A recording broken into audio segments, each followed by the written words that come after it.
Good morning, good afternoon, and good evening, and welcome in to episode 46 of Kayfabe Kouncil, the show where we review and critique news topics and segments in the world of professional wrestling. My name is Pretty Tony, and alongside me, as always, is the good brother, TF Joker. Joker, what's the crack, man? What's going on? Absolutely nothing, PT. Spring has finally sprung. We've gotten some decent weather, and I was out walking in it today with a couple of the dogs and just enjoying it while it lasts. Because tomorrow there'll probably be rain. That's the interesting notion of spring as we are sprung into spring fully. Yeah, sometimes nice weather, sometimes clouds, sometimes rain, sometimes other things. You try to react to some allergies or some pollens, they take the good with the bad. It's one of those, you never know what you're going to get. Yeah, except whenever you're in Northern Ireland, 90% of the time it's rain. So whenever you get that one or two sunny days, you got to get out into it. You gotta just be outdoors, enjoy the sun coming at you, and being like, "Oh my goodness, what is this?" And then yeah, you're kind of charged up for another few months until summer happens, and then maybe you get like a day or two of summer sunshine, and then we got to hibernate until spring again. Well, we're always hoping for the right kind of sunny days and not the particular type of sunny days. If you know, you know. But yeah, it's one of those Mm. where like you said, you never know what you're kind of going to get.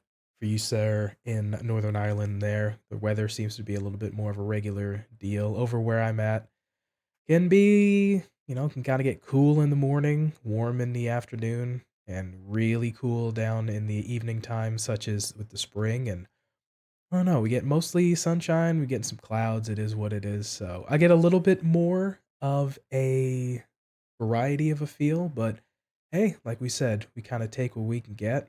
And it's certainly been interesting weather, but it's certainly been an interesting week in the world of professional wrestling. Hot dang, What a segue that was. social media has been a buzz this entire week of professional wrestling. Hot dang. hmm Yeah, this week, the week after Mania, the Raw after Mania is usually one of the best things about the wrestling year. It's a time for brand new things to happen. It's a time for sometimes a new star to appear in the sky, maybe a new feud to happen that makes logical sense, or sometimes just happen because. And then Smackdown exists. So, that really didn't happen this year. A lot of fans were taken aback. We had a what fans feel as a rather decent WrestleMania. Certainly not the best, certainly not the worst, but folks were engaged with watching it and being active on social media in regards to WrestleMania.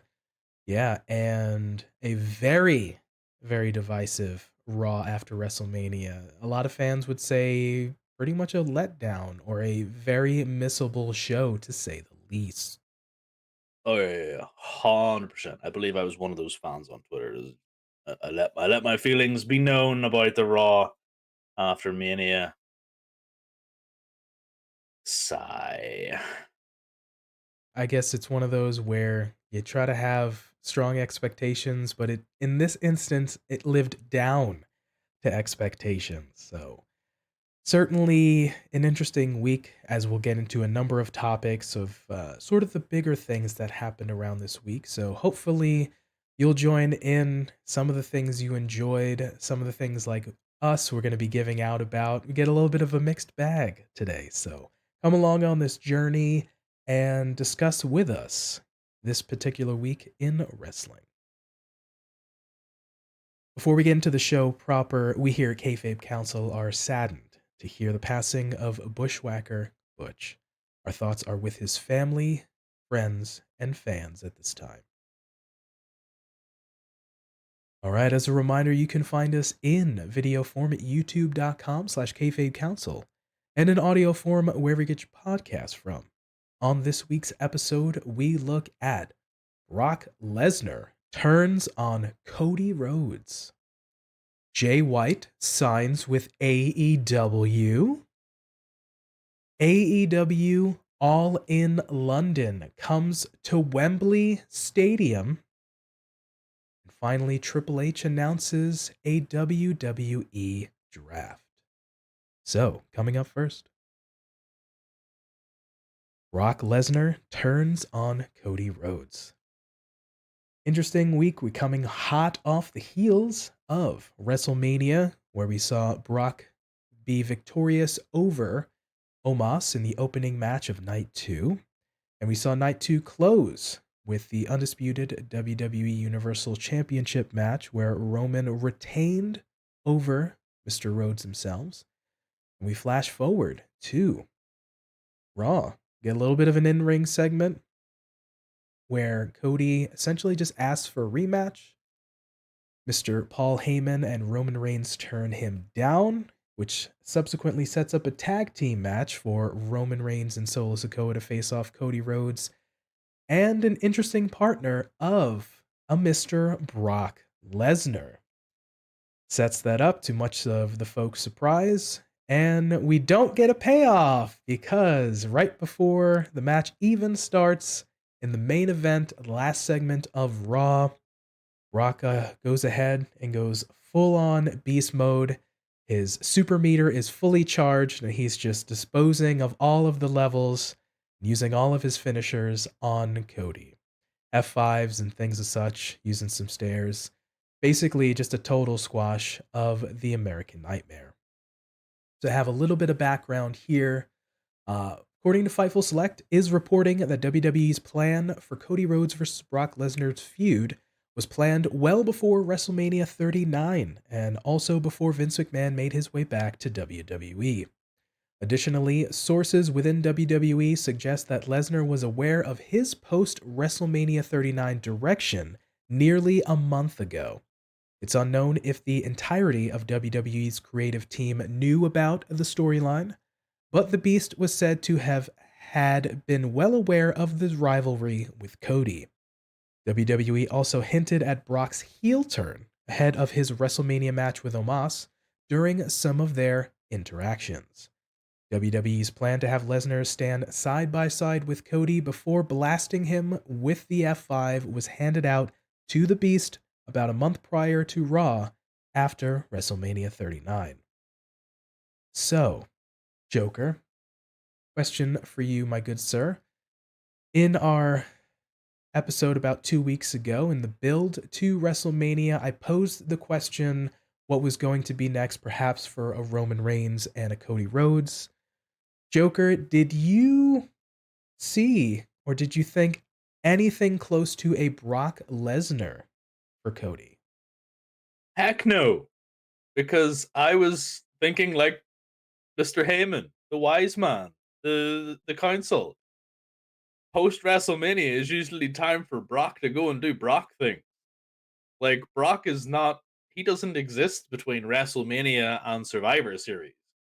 Like normally, we would maybe see him come back at the Rumble, at the latest, because he would exist between that sort of December to Mania event. He's a storm. He is a big storm of a man, and you love to see it. So whenever we had him this year and we had him at SummerSlam and stuff, that was a bit odd.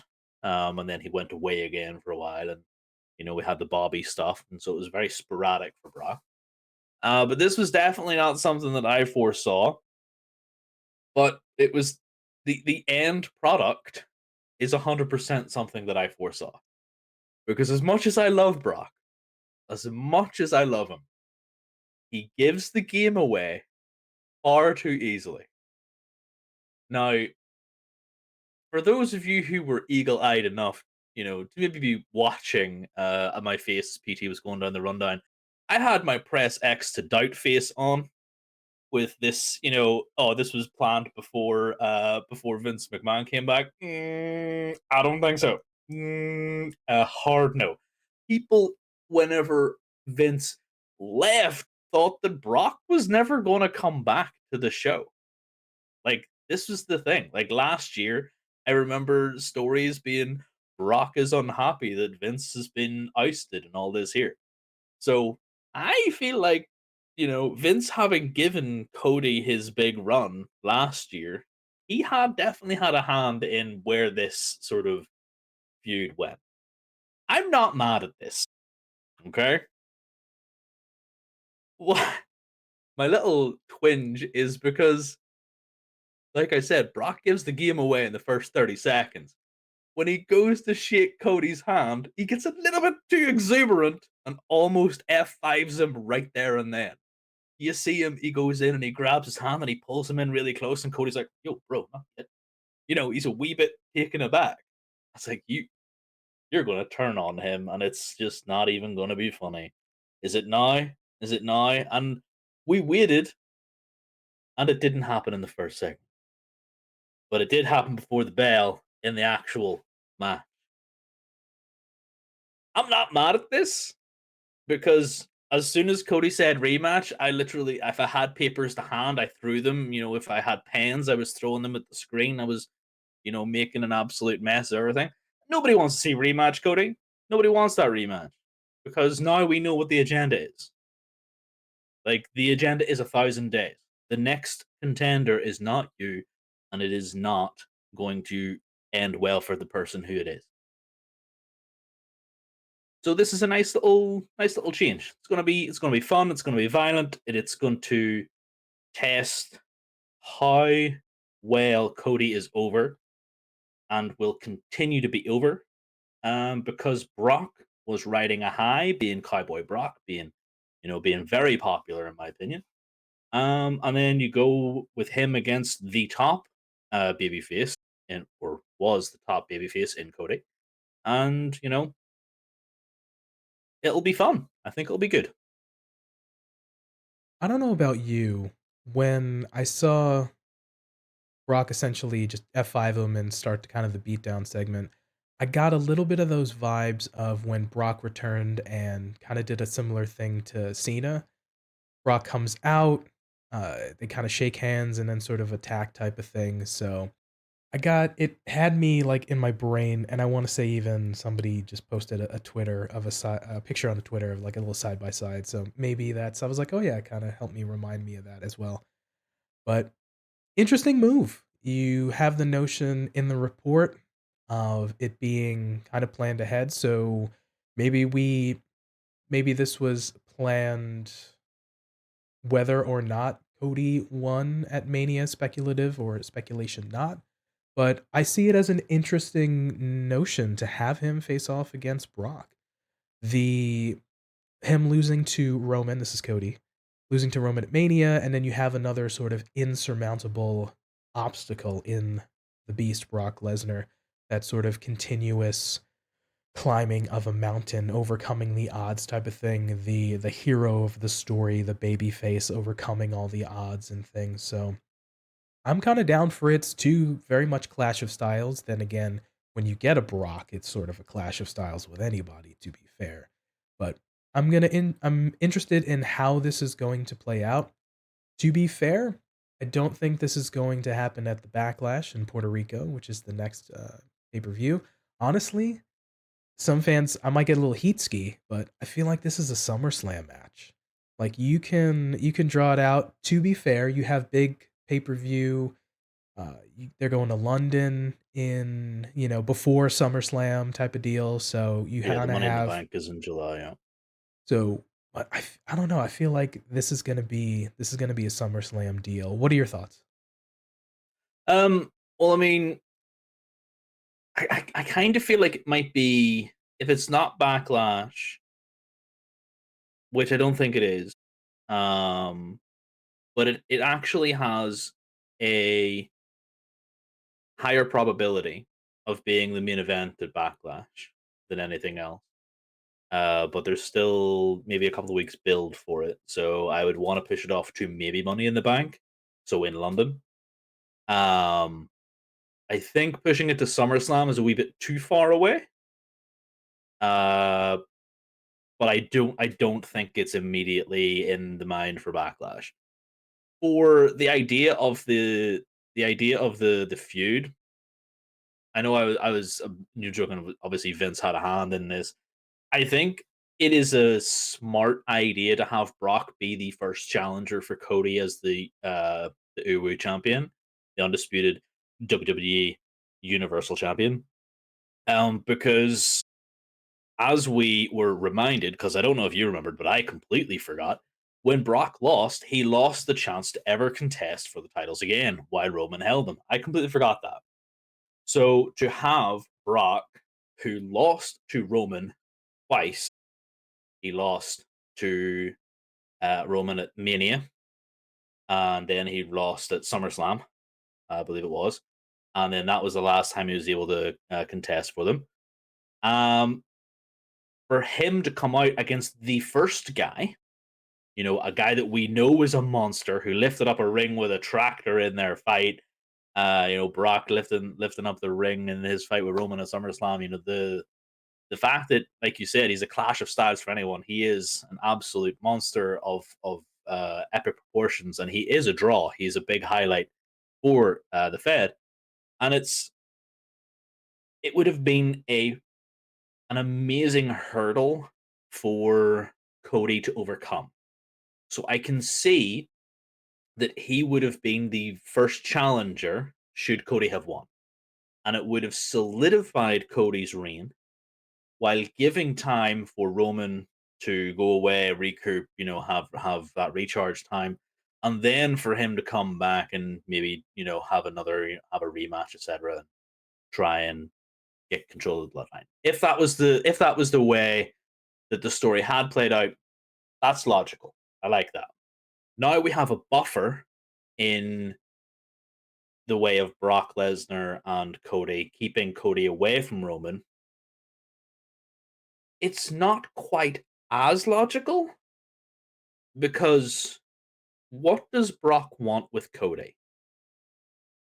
They haven't, Cody wasn't a thing when Brock was around. Like Cody didn't exist in Brock's universe. He wasn't in the main event. He wasn't John Cena. So like, yeah, the Twitter sphere, I remember seeing the same pictures that you saw where John Cena dejected after the Mania, F5'd after on the Raw after Mania, etc., etc. So the parallels are there 100%, but there's no correlation between these two characters. There's no rhyme nor reason, in my opinion, that they should be going at it because, like they said, he stood to gain and lose nothing. Brock, this is by participating in the tag match. So what's his reasoning? I would like to hear his reasoning before anything else. It's just gonna be a fun match, but for me, I only see it as a buffer. And if that's all it is, fantastic. We'll push on for Cody, maybe regain this babyface push. Even though I and a lot of other fans in the WWE universe kind of agree, maybe missed the bell on the perfect sort of ending to the story, if you will. So it's just one of those things. It's cool.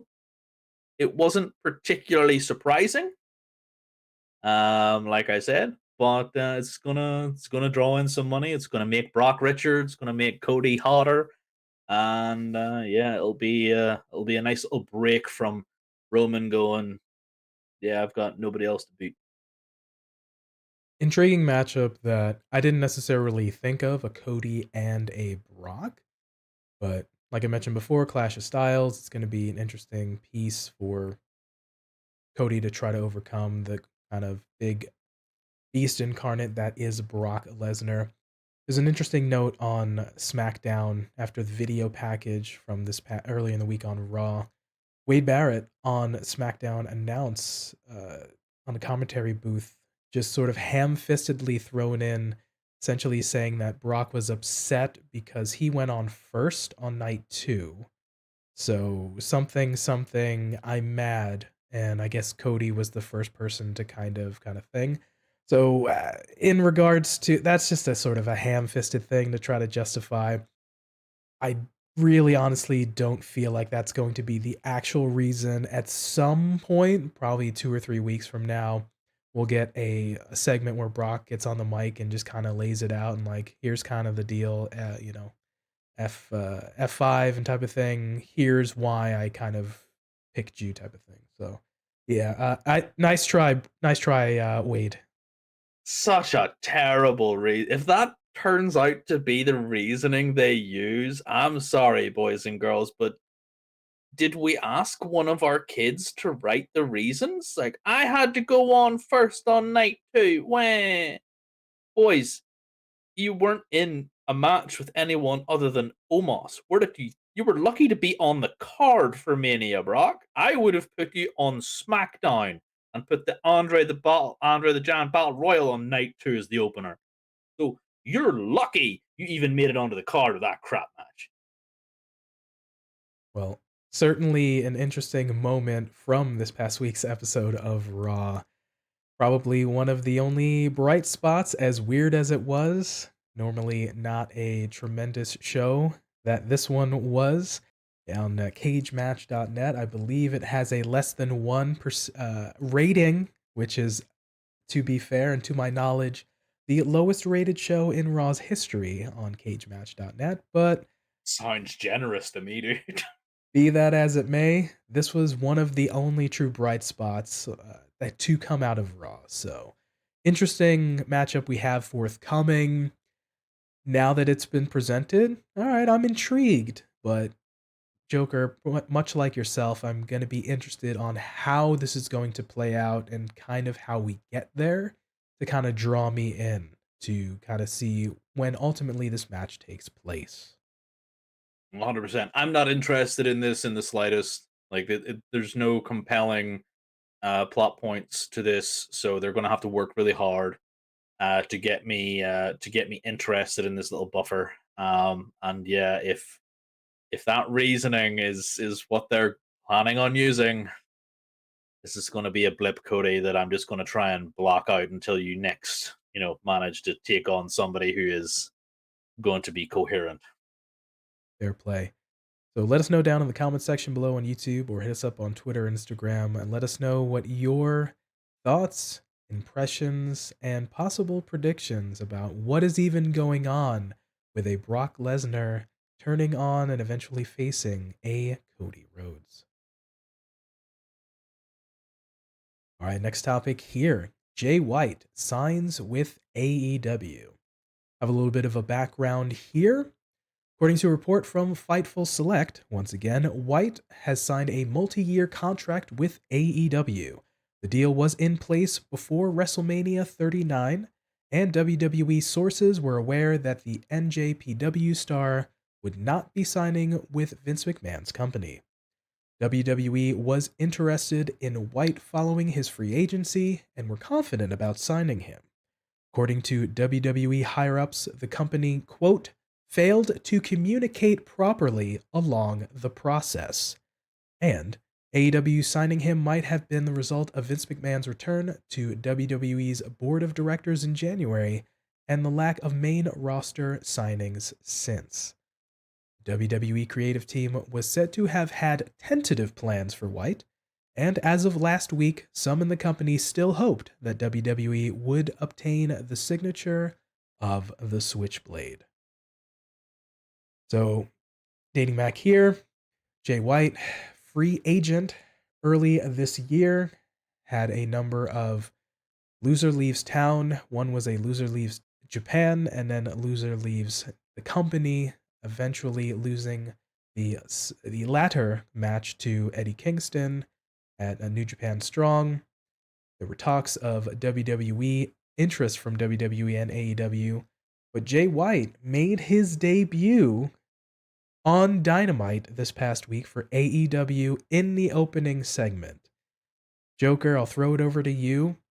What was your impressions of Jay White's shocking return / debut for AEW? Really? This is how you're gonna do it? What? Just have him walk to the ring normally. No, like, shock attack from behind. No, come to save ya boy. No, I don't know. TK does not know how to do debuts, man. He needs to get in a specific, like, he needs to write a specific job role for all of his new signings, right? You're on piecemeal contract. Anytime we get a new signing, you come in and you have to book their debut. It has to be the most shocking thing ever. Because we had for a phase the lights off, the lights on, and somebody new was in the ring. And that kind of fell flat when Satnam Singh was standing in the ring and everybody went, "Who?" And then, we also had the "I've got the big announcement to make." And it was an announcement of an announcement that Christian Cage was the next big signing. We had Rock Hard Juice Robinson standing in the ring at the start of Dynamite with no music. What is this, Rampage? Get that jobber entrance. He had the jobber entrance on the main show. Like, I know he wrestles on Dark. I know he's been getting reps on Dark and Rampage and stuff, but the jobber entrance is for Rampage, not Dynamite. So Rock Hard was stood there in the ring, waiting for, Ricky Starks to have his entrance.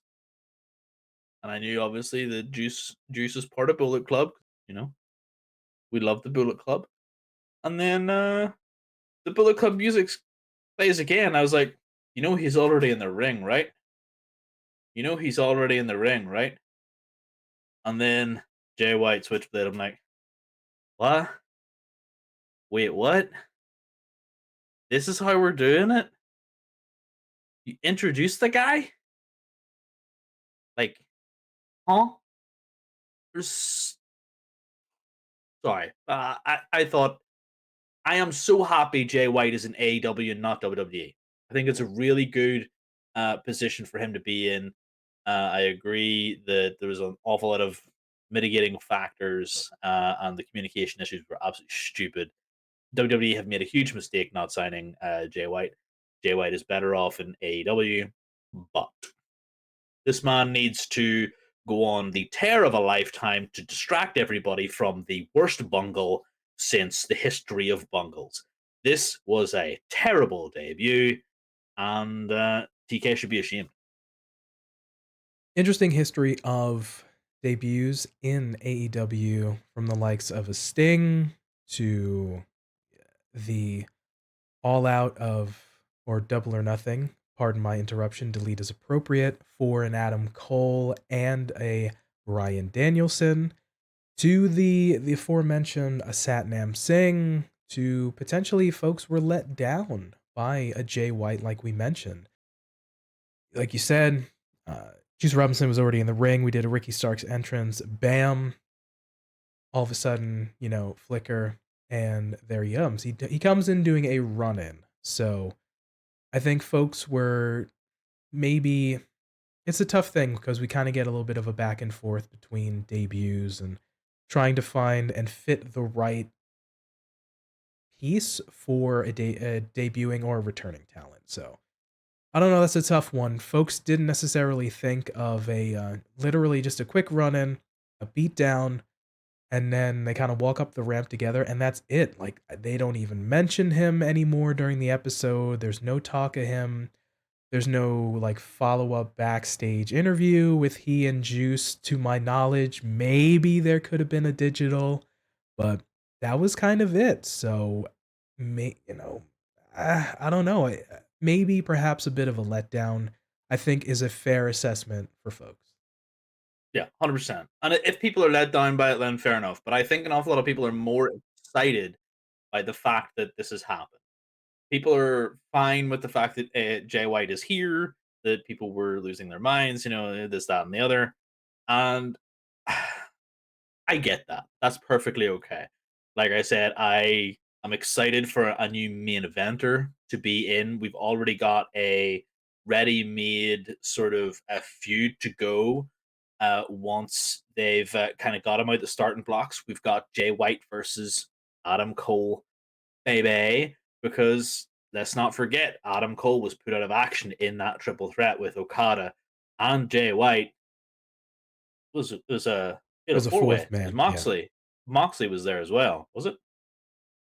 Whoever it was, doesn't matter now. It was Okada, Jay White, Bebe, and somebody else that clearly Hangman, doesn't bear.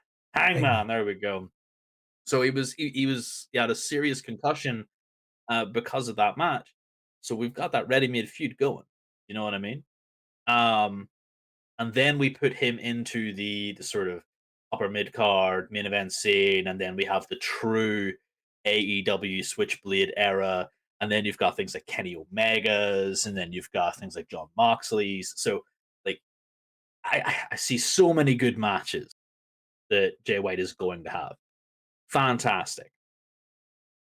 But if I can play fantasy booker for how this entrance should have went, I have two possible variations of how it should have went. If we're going to have this, Jay White switchblade stuff coming up, you have Ricky Starks come out to the ring first, right?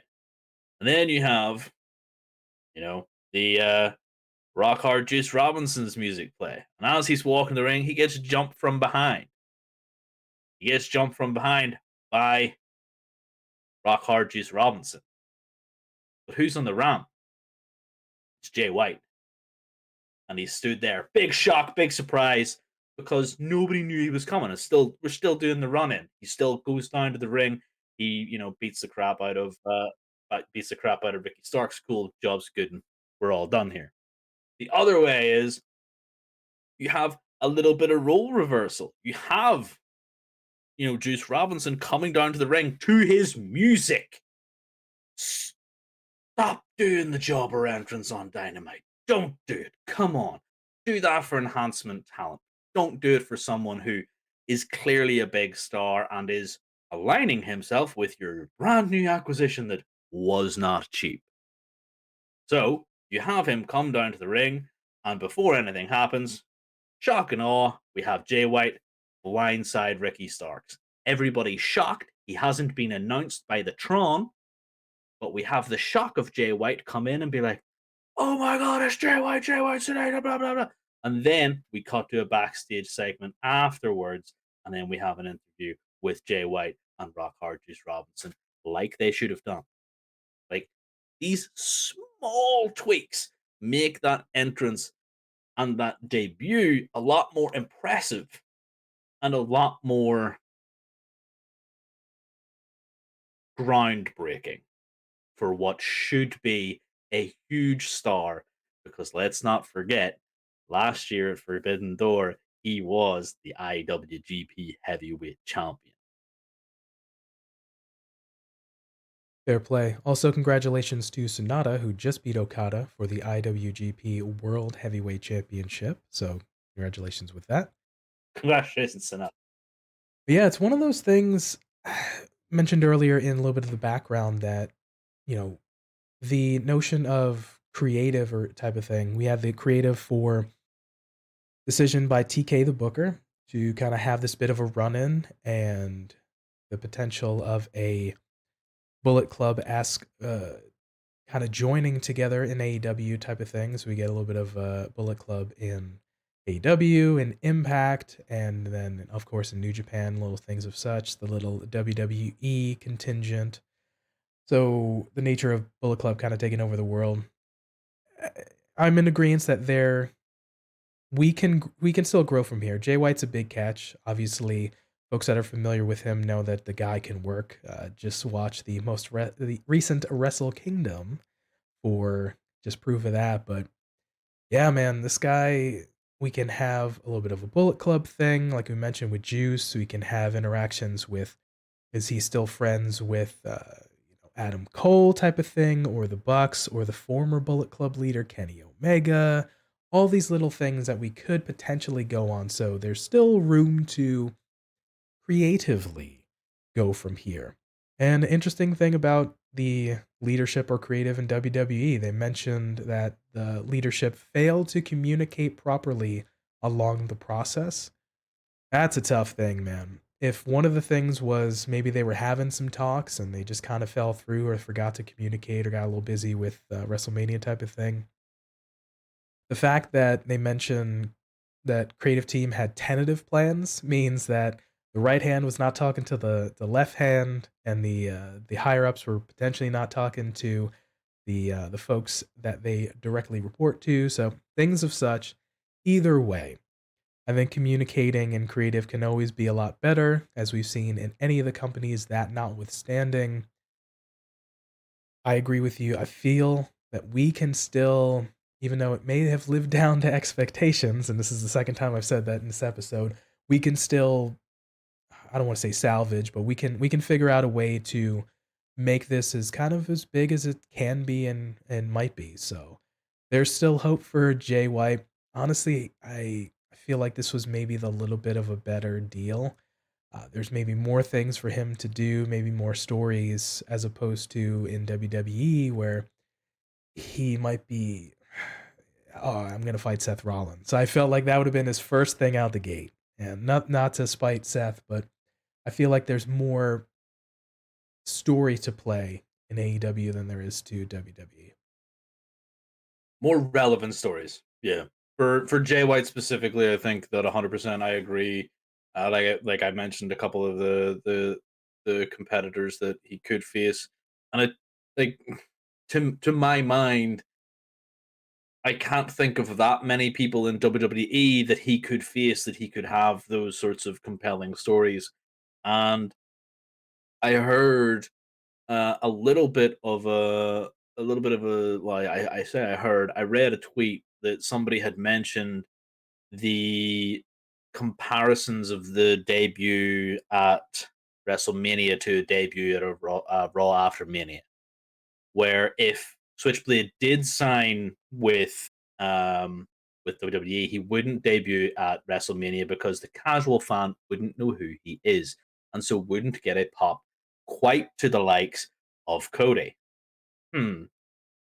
But he would get a bigger pop at a Raw after Mania because the more hardcore fan would be at the Raw after Mania as well. I don't know how likely that sort of argument, how much weight that holds, but it kind of made sense when you consider the people who want to go to Mania are going there for the spectacle and they're going there to see the biggest sort of thing happen. They were like, "Well, who is that guy?" I know that if somebody from NJPW, if they debuted when I was a kid, I'd be like, "Well, I have no idea who that is," but he's got a flashy entrance, so yay! So I can see that sort of thing, but the only people I can see Jay White having any sort of thing to deal with is, like you said, Seth Rollins, maybe a Cody, maybe a Bobby Lashley. LA Knight, I'd like to see him against LA Knight, but I'd like to see LA Knight against everybody. So yeah, if we have to pick though, I'm glad he's at AEW for a couple of years. Um, we'll see how well they deal with him. Um, because I could change my tune depending on how they build him. If we get nothing from Jay White next week, which odds are we shouldn't, we will get something from Jay White next week. But if it's not something to compound on what they just did, i.e., they are going to attack Ricky Starks, they leave him laid out, they go on to do anything else, this being Jay White and Rock Hard. Love it. Rock Hard. Juice Robinson. Um, but if we have those two sort of go on a bit of a crushing spree of mid card talent, then Ricky comes along and tries to redeem, beats Juice, loses to Jay, Jay goes on, etc., etc., etc. I'd be okay with all this, but we need to build them up. We need to make sure that this stumble at the starting block isn't going to be a continuous downhill avalanche of failure, and TK hasn't just wasted all this money like he did on a particular other guy that people may or may not want back. Begs to be seen about how Jay White will be used, but folks are excited. Might have been a little bit of a lackluster debut slash return, but either way, we're hoping for the best. So, those were our thoughts on Jay White debuting slash returning to AEW. Let us know down in the comment section below on YouTube or hit us up on Twitter, Instagram. And let us know what your thoughts are on Jay White coming to AEW. All right, next topic here. AEW announces All In at Wembley Stadium. On this past week's episode of AEW Dynamite, Tony Khan, alongside Nigel McGuinness and Adam Cole, revealed that AEW is reviving the All In branding for an event at London, England's 90,000 seat Wembley Stadium on Sunday, August 27. It will mark AEW's debut in the United Kingdom and its first show outside North America, sans for, of course, Canada being in North America as well. Anthony Bowens replied to a fan on Twitter saying All In will not replace All Out, and the latter, All Out, will be held, quote, the following week. Interesting. Finally, All In will be the first professional wrestling event staged at Wembley Stadium since WWE held SummerSlam there in 1992. It will also WWE's last stadium show in the United Kingdom before last September's Clash at the Castle event in Cardiff, Wales. WWE is bringing another major event to the UK this summer. Money in the Bank is scheduled to be held at London's O2 Arena on Saturday, July 1st. So, first question to you, Joker. Yes, sir.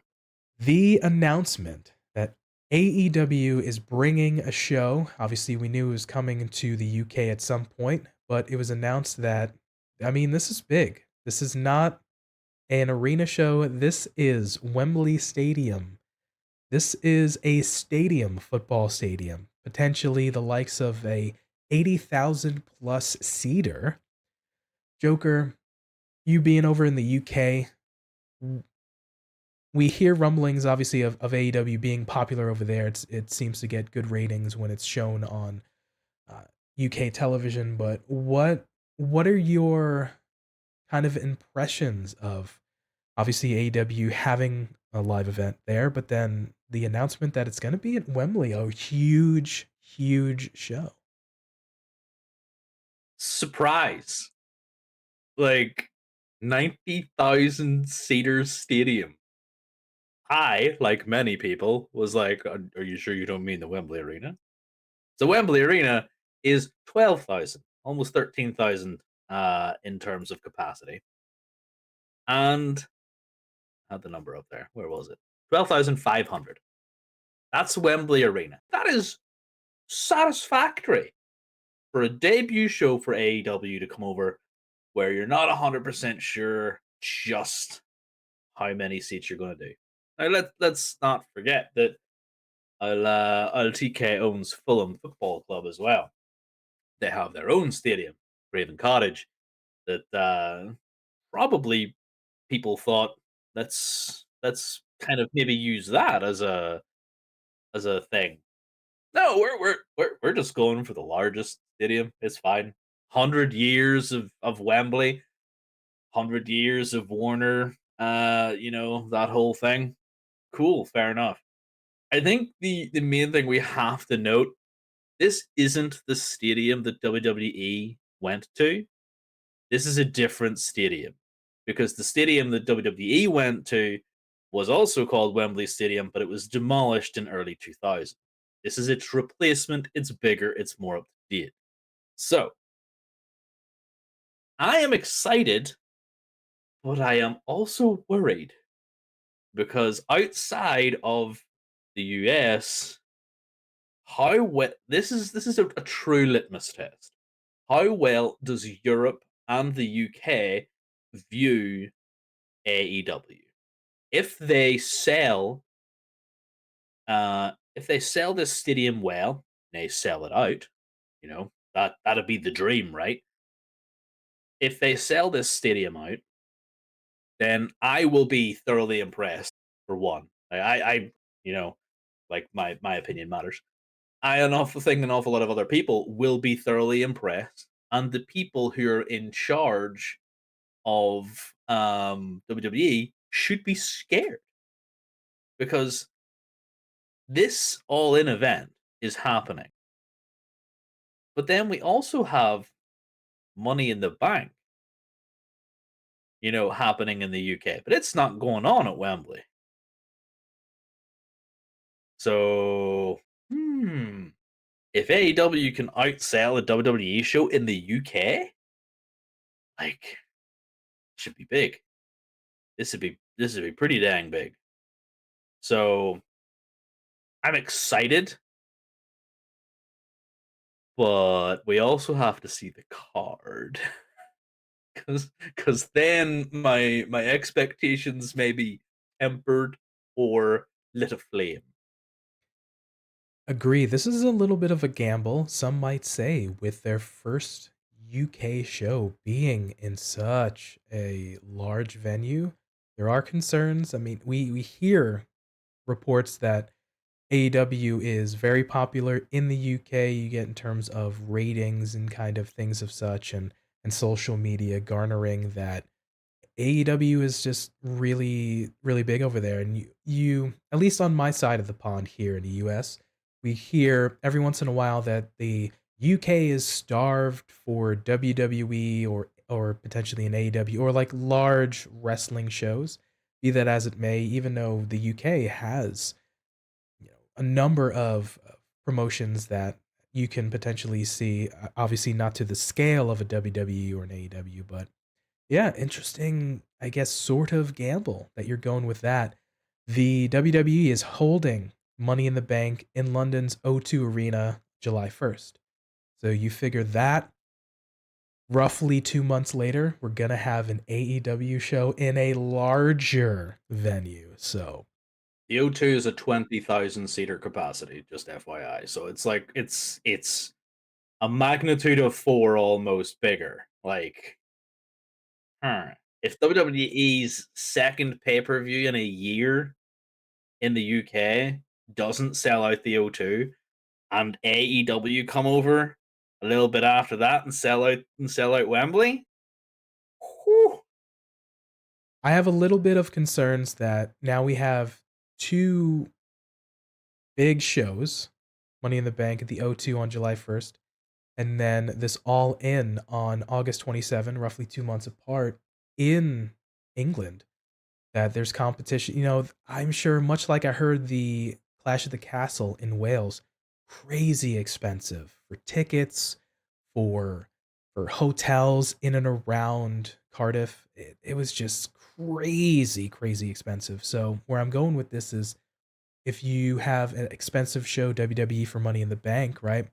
And then I guarantee that the tickets prices for All In at Wembley is going to be expensive. Folks might have to choose between one or the other, so that, it may potentially hurt the drawing power of both shows.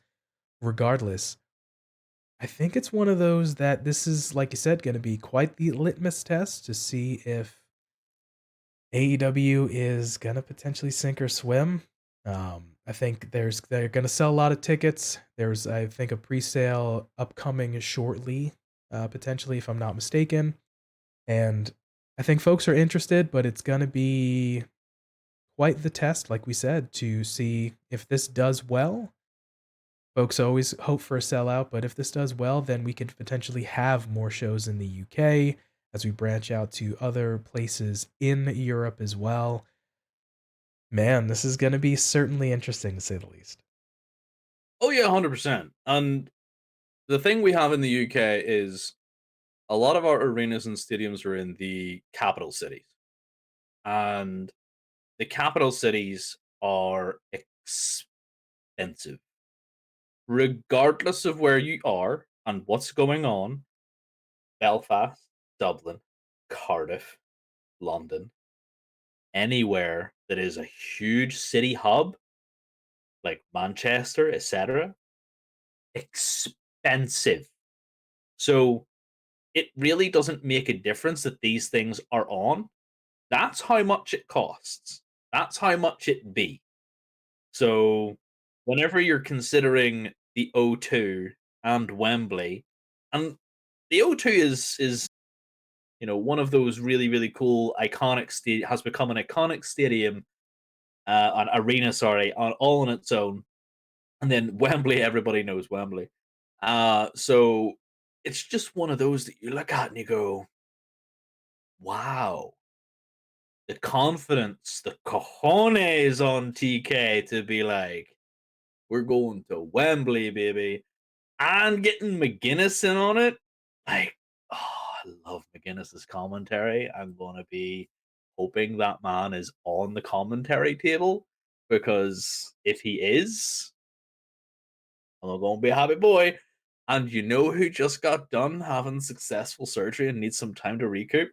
Mr. Will Ospreay. Mr. Will Ospreay is also British. Mr. Will Ospreay could be at Wembley, yeah. Let's have a whole bunch of people with haterade signs. Jimmy Hater in freaking Wembley Stadium. The pop. Oh, the things that could happen. Pac. Oh my god. Just thinking about it, I'm getting excited. Like if these people aren't on the card, TK needs a slap. But I'm excited for the event coming to the UK. Especially excited because London is a central hub for all of Europe as well. Loads of airports, the tunnel, everything else. For people from Europe, it's super easy to get across. Maybe not so much now because we're not in Europe, but that's a British thing. Brexit happened. But still, it's one of those things that it's going to draw in super well from the mainland of the main continent of Europe. So this is a big undertaking, and I hope it doesn't go like Jay White's debut and just happen like a wet fart. It better be extravagant. It better be opulent. It better be amazing. I feel like just the announcement too, we're gonna get some strong sales for the show. First UK show, folks are gonna be super excited. To an earlier point you mentioned you wanna see the card. I feel like that's gonna be the determining factor whether or not it's going to sell out, is whether the card there. But let me throw this sort of final one last point at you. I mentioned in the intro to this segment here, Anthony Bowens replied to a fan that All In is still going to happen, which usually happens around Labor Day, which is roughly the first Monday in September. So this potentially the notion of it being a sort of super show, but maybe not necessarily the pay-per-view quote unquote. Um, I feel like we're gonna have probably a fun card type of thing, but I'd be curious of whether they're gonna have this be a sort of a glorified house show or it be a pay-per-view. I feel like it would be fantastic if it was the pay-per-view, but remains to be seen about what's gonna actually happen. What are your thoughts? If anybody wants to call it a house show, don't put it in freaking Wembley Arena. Wembley Stadium, sorry. Put it in Wembley Arena. If you're going to just have a basic insert expletive here kind of card, then go to Wembley Arena. You're going to the stadium, 90,000 people, and you think that that could possibly be anything other than a pay per view? Are you kidding me?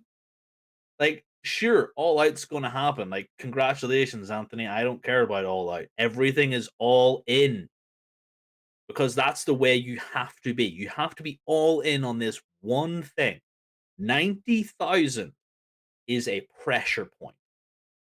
We heard last year that WWE had a huge stadium booked for Money in the Bank and they had to downgrade because they didn't sell out. if you do not even remotely sell, and AEW had a field day with that. Everybody had a field day with that news from WWE. Everybody loved to see them feel. So if you come over and you do not have a strong card, you do not have all your British talent, taking big wins or, putting out a big show, having any of your European talent come over and just be and then have your big names. If MJF doesn't come over, you're going to see some hate. If Moxley doesn't come over, you're going to see some absolutely peed off fans. But if Pac doesn't, hit that black arrow, the people are going to trash the place and nobody will go to an AEW show again. If Hater does not retain and beat like 15 other women with those 14 and 15 other friends, like she just straps a couple people to her arms and starts beating people with other people, I don't know. The world's just not going to be the same. And AEW is not going to pop. This is a pay per view. Treat it like that. Do not make the mistake of thinking that this is just a UK debut. This is huge for AEW. Agreed. The British talent there being represented. Would love to see MJF take on Pac. I could for the title in Wembley. I could see the phenomenal, crazy ovation. Jamie Hayter defends against Soraya in Wembley. You talk about the massive ovation for both of those ladies as well. A John Moxley on the card taking 17 minutes to come through the crowd to get to the ring would be fantastic. Already bleeding by the time he gets to the ring. Oh, you know it, baby. But yeah, I agree. This needs to be a big deal. Pressure point, litmus test, all of the pieces. This has to succeed and be a crazy strong show and a card for them to have great business in England, in the UK, in Europe. Sort of pressure's on. It definitely is. And that's maybe why I'm a little bit extra disappointed by the Jay White debut because not an awful lot of joie de vivre from that entrance to the world. So we're gonna have to hope for a little bit better from TK on this one. Understandable. So, those were our thoughts on AEW's debut at Wembley Stadium for their UK show upcoming. Gonna be an exciting one. Let us know down in the comment section below on YouTube or hit us up on Twitter, Instagram, and let us know if you are excited. Let us know your thoughts on AEW making their debut in the UK. All right, our final topic for this episode here. Triple H announces that WWE will have a draft this year. During a promo segment on Smackdown, Triple H announced the WWE draft will be taking place, quote, in a few weeks.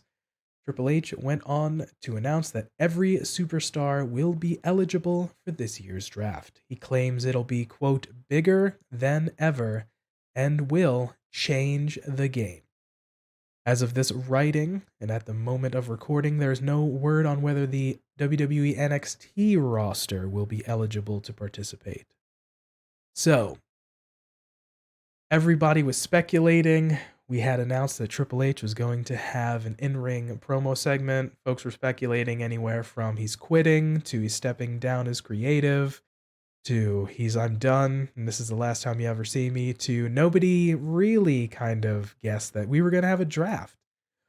Typically, in the past, a draft had happened after WrestleMania, then they switched gears toward of a sort of October time, which didn't lead itself to weirdness when we had a sort of Survivor Series brand versus brand where folks were on there.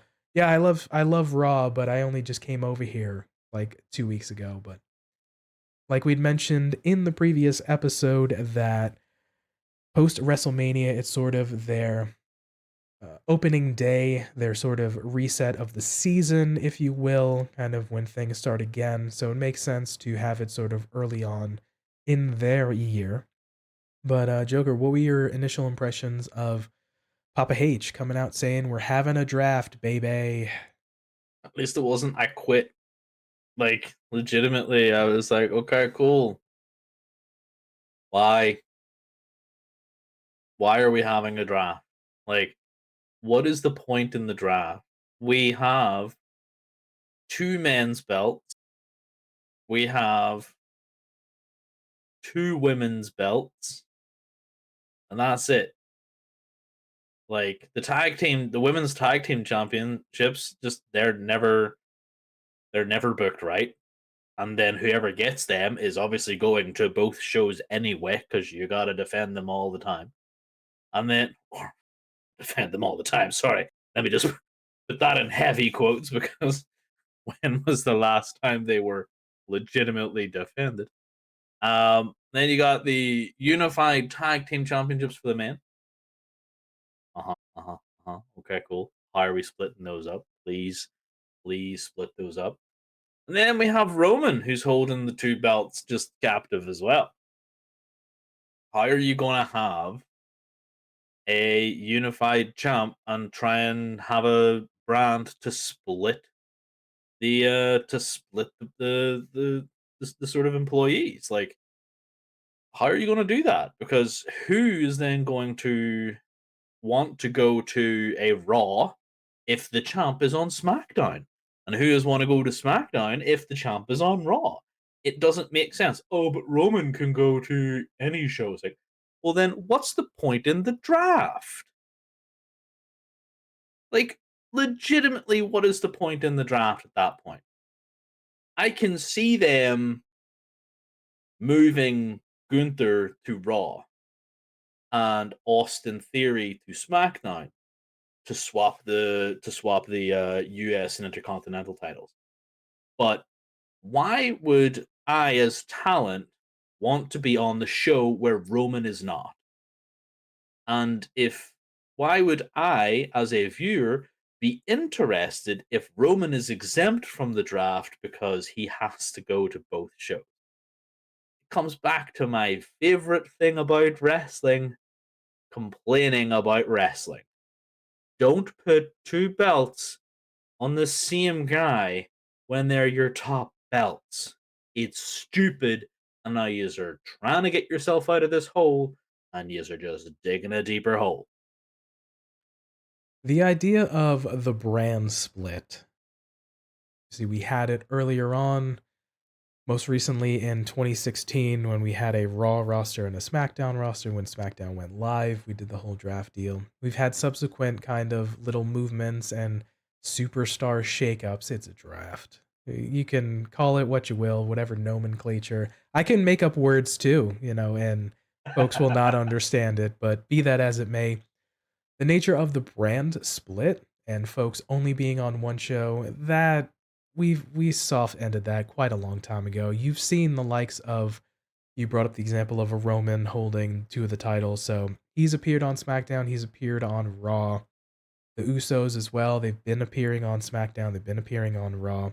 Folks going back and forth, even recent memory, LA Knight, he's supposed to be on SmackDown. He's had a couple Raw matches in the last like couple months and stuff like that. Chelsea Green went back and forth between Raw and SmackDown. So, I mean, there's no, the notion of I'm a SmackDown superstar, I'm a Raw superstar. I mean, I don't kind of give it clearance anymore type of thing. It's I guess at heart, the idea was to kind of freshen things up, to have folks kind of move and have like kind of new matchups. But then, like I literally just got finished saying, we've had Rey Mysterio show up on both shows. And the aforementioned folks. So Judgment Days because Rhea was on there and all these different things. So I guess it's sort of lost its luster because the lines have been so blurred, but I mean, I don't know. I mean, it's kind of a thing to look forward to, but if we go at the same rate, it really makes no difference, to be honest. I completely agree. Like, there's honestly, I want this to be good, but what's the point? Like that, and that is all my sort of my thought process is boiling down to is what is the point? Yeah, it's fair play, but be that as it may, because it doesn't seem important, we're gonna make it important because we're gonna have crazy predictions about what's going to happen in the draft. So I'll kind of go first, and I'm just going to go super extra mega chaotic. Let's do this. Let's have Roman exclusively appears on Raw, and then Cody moves over to SmackDown. And because Roman's on Raw, they have to create a new world championship where Cody gets to vie for that. So Bob, your uncle, and we get to solve that nature. The two belts eventually go into one championship, so we'll figure that out. We end up having the bloodline gets broken up where Roman's on Raw, and maybe one of the Usos gets to Raw and one of the others is on SmackDown, so we're going to create chaotic there nature. We have, because at the moment Sammy and KO are holding the red and the blue straps, they can temporarily appear on both shows, but then they're going to get broken up because we're going to cause some chaos. LA Knight stays on SmackDown and fights Cody for the finals and the World Championship match there.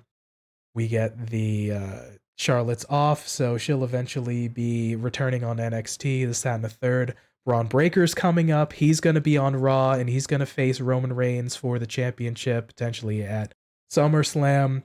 Gunther's going to be there, and he's going to probably move over to Raw and face, I don't know, let's go with that, Bobby Lashley, because I would just love to see that. By proxy, because Roman's on Raw, the Hurt Business is going to get back together. All these fantastic things. So those are just a little bit of my sprinkled chaos. I don't care. How about you, Joker? Let's put this in a blender and let's make some either people pop or get heat on us for these predictions.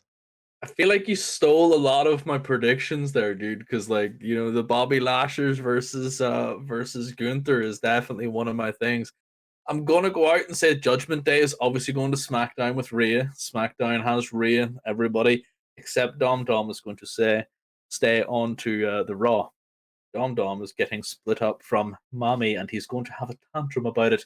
And the LWO is then going to move over to Raw as well. Ooh, we're gonna have some cheeky shenanigans where Dom Dom's going to try and disband the LW, etc., etc. Um, I feel like we're probably going to see something really silly with splitting tag teams up. And for final nails in the coffins for factions, Bailey is going to stay on Raw. Io Kai and Dakota Sky, Io Shirai or Io Sky and Dakota Kai are going to go to SmackDown. The news is anything to be listened to. They're sort of being broken up, and then it kind of has fallen flat. I had high hopes for it over the last while. It's sort of died a slow death. Death by a thousand cuts. All the losing and the sort of so they're going to be split off, and then there'll be a faction split in there. Like I said, he stole a lot of my stuff. We're going to have Big E come back, and he's going to appear on SmackDown, and then Xavier Woods and Kofi. We're going to have the reunification of the New Day. That'll be a good one. Shotzi's tank goes to Raw. Shotzi goes to SmackDown. So her tank gets taken by Austin Theory, who then is out on who comes out on the tank because it's now the taking care of business tank for Austin Theory because he is taking care of business. I can't think of anything. I had a Mustafa Ali one, but no, I can't think. No, I can't think of what I want to do with him. So, but yeah, like just absolute chaos, randomness. There's probably going to be something really ridiculous that I'm overlooking, but yeah, it's going to be one of those that even though I don't understand why we're having it, I'm going to watch it with an interested eye because whenever you look at who goes where, you're going to see stories play out. So my earlier predictions were just one stream of consciousness, but in my brain, listening to you, it reminded me of Austin Theory coming over to SmackDown. Xavier Woods takes the U.S. Championship from him, and then New Day still remains as a unit. And then, of course, the Alpha Academy gets broken up. Otis is going to be joining forces with Maximum Male Models. They'll go over to SmackDown. Chad Gable is going to be a singles star on Raw. Street Profits unfortunately get broken up. Nope. Montez No, I'm Ford. going to veto that one, PT. Montez Nope. Ford I'm goes over vetoing to that one. SmackDown along with the losing her championship Bianca Belair, and then Don't listen to PT. This is all vetoed. 100% vetoed. Not happening. Street Profits do not get split up at all, ever. It's like New Day, dude. I'm vetoing this. No, don't do it to me. Don't put that energy out into the world. hey, it's one of those where WWE just doesn't like tag teams, so they're just gonna break them up. Yeah, Vince doesn't. That's right. Yeah, it's a sad reality of the fact, but yeah, like I said, it's just we have having a little fun. I know it's either some folks are either gonna laugh or each of us are gonna get a little heat ski for just be like, you guys are ridiculous. No, please, but those are all. It's funny, but some of them might actually kind of come true, and I'll be a little sad. But Out of all of them, I think the Shotzi one might be the most logical one to happen. The Tank goes somewhere else, and she goes another place. It might just be Chelsea Green says she's going to Raw, but she actually ends up on SmackDown and wants to talk to the manager about where the Raw is. They get told where the Raw is, that ends up at SmackDown again. Chelsea Green's great, by the way. I love her Karen character. It's so stupid. But like we talked about earlier, it's just with the blurring of the brand split and folks appearing on both shows, it kind of really doesn't matter unless they're going really hard pressed with, if you want to see this person, you can only have to tune into one show type of deal. But yeah, like we said, we're just having a little bit of fun, just being super chaotic. And just, we'll see if folks are interested or we get a little heat ski. But those were our thoughts on Triple H announcing an upcoming WWE draft. Let us know down in the comment section below on YouTube or hit us up on Twitter, Instagram, and let us know if you have predictions for the draft or if you're even interested or you're disenfranchised about even a draft altogether. All right, that about wraps it up for us, Joker. Interesting week post WrestleMania in the wrestling world. Yeah, interesting is one word. There was definitely my excitement level was so high on the Sunday, and then by Sunday evening it was a little bit lower. By Monday it was in the toilet.